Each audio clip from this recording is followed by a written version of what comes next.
The great thing about technology is it continuously adapts depending on the needs of people, and new inventions are introduced almost daily. One of the trending topics in the tech industry as of recently is the new drone space balloon tech. For today's video, we'll be talking about its origins and how it will affect our lives as humans in the future. So keep on watching if you want to know more. Father and son duo hit headline news with new drone space balloon tech. Robert Brand, Flight Design's Research and Development Manager, and his son Jason are establishing a facility in West Wyalong, New South Wales, Australia, to study, build, and analyze aeronautical and space hardware. The 70-year-old founder has great hopes for some of these possibly life-saving tech. He believes it could have been useful during the Black Summer bushfires and the current floods in the country's east. In a statement, the 70-year-old Research and Development Manager revealed that he suffered greatly before when his house was among the first to burn down during the 2019 fires in the Blue Mountains. According to him, had this tech existed back then, people would have been able to see and assess the damage the fire has been doing in their area 24/7, instead of waiting for news during daylight hours, since that was the only safe time helicopters could fly safely. Brand said that this invention changes the whole game, and there are no truer words than that. The facility will also offer classes for anyone interested in learning how to fly drones and obtaining their licenses, as well as an area for businesses to test their own technology. The father-son duo began working on a project to launch balloons into the sky that would stabilize at a height of around 16 kilometers, which Robert Brand said had never been done before. The older Brand also said that their balloon tech will be equipped with solar power and batteries, which will help these tech to just motor gently against the winds up there lightly. We can fly a system to a disaster zone and provide visuals of what's going on and provide radio communications to people on the ground, Robert Brand explained of their project. We need to be able to get this technology bedded down really well and into the hands of our defense forces, firefighters, and the SES. If we can do that, it will change this country. The most recent balloon launch, which tested flying systems, cameras, controllers, and stabilizers in preparation for a potential expedition to Mars, was a success. Robert Brand further stated that their technology will be helpful to other sectors and industries as well, such as agriculture, space enterprises, environmental workers, and even universities. He's aware that drone tech has been continuously evolving and multiplying in recent years, and he's also forecasted that it will continue to blow up 20-fold in the next 5 years. On the other hand, his son Jason is doing pretty good at such a promising age of 20. Jason Brand is the current CEO of Flight Design and is also the youngest recipient of the Australian Industry and Defence Network New South Wales Young Achiever Award. Jason Brand narrates how he went on his first balloon launch at the age of 9 and briefly shared the events that took place in an interview. Long story short, the amateur radio club we knew was going to do one. They said, "It's too difficult, we're not going to do it." So sad. And I decided that we wanted to, and it all started from there. Despite being a natural-born genius, Jason struggled a lot in school and even barely got his higher school certificate. But that didn't stop him from doing what he wanted. In fact, he took matters into his own hands. "I learned on my own, and that's through doing, researching on the internet, actually having the objects in my hand and programming them," he said. True enough, his hard work bore beautiful results, and at the tender age of 11, he was able to build his first drone. He gradually got better and moved on to building computers shortly after, with his father guiding him closely in creating never-before-used technology. Both father and son share a desire to enhance innovative systems. Robert was initially in control, thanks to his decades of expertise working for telecommunications corporations and even the Apollo 11 mission, but that has suddenly changed, thanks to Jason, who is now tasked with overseeing the majority of their operations. Jason is now the one who coordinates with the teams and staff, while on the other hand, his father creates the weird stuff that his son will then sort out and put together. The two may be enjoying their work now, but it has been a tough journey for the genius yet hardworking duo. They described it as very tough, but at the same time they also called it very rewarding too. The younger Brand also further commented that the most important thing in their work-life balance is setting boundaries and knowing the difference between work and actually being dad and son. Of course, this father-son duo now became the pride of West Wyalong, which got a lot of people and organizations excited, including the Bland Shire Council. West Wyalong has always been known for their agricultural lands, as well as gold production, so being acknowledged as a leading force in a certain aspect of the tech industry is unique and more than rewarding for them. To construct the hangar at the airport, the Blandshire Council employed local and regional contractors. They emphasized how West Wyalong can be at the forefront through our participation in the creation and testing of this new and sophisticated technology, which, according to Julie Shire, a council spokesperson, is only going to grow in the next few years.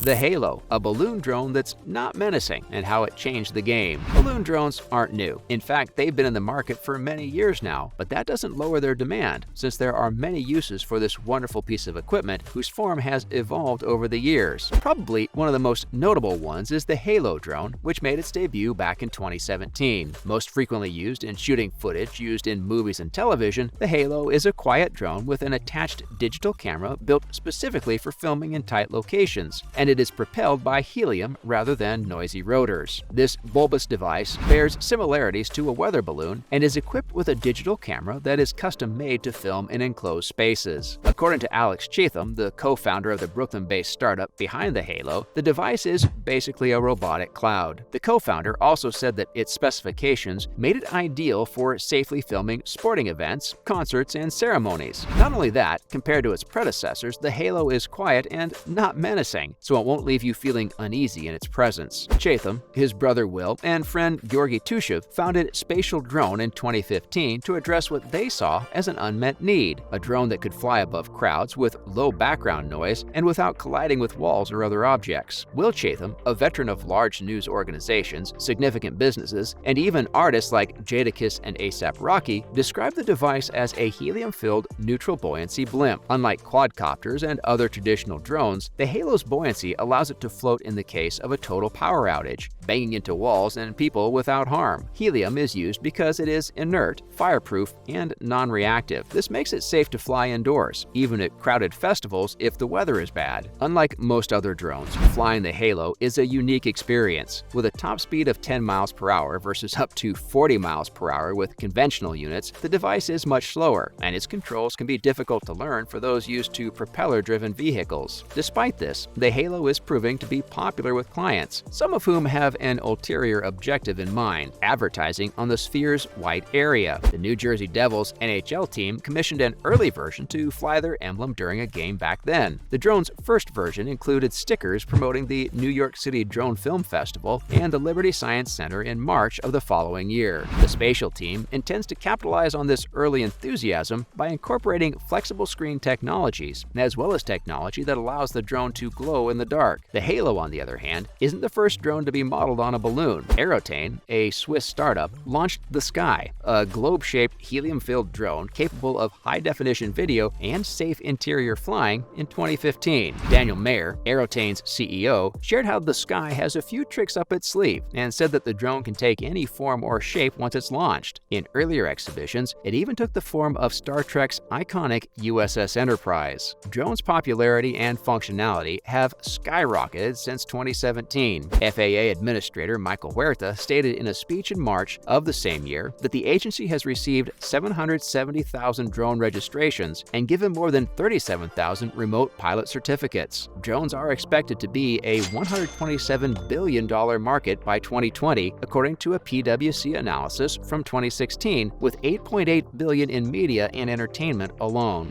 For sure, the film industry has benefited a lot from the invention of balloon drones, so there's no doubt other industries will also benefit from this wonderful innovation. And with that, we're wrapping up today's episode about new drone space balloon tech. Which other industry do you think will benefit from balloon tech? Let us know in the comments section below. Before you go, don't forget to leave a like and subscribe to our channel with the notification bell on, and we'll see you next time. Thanks for watching.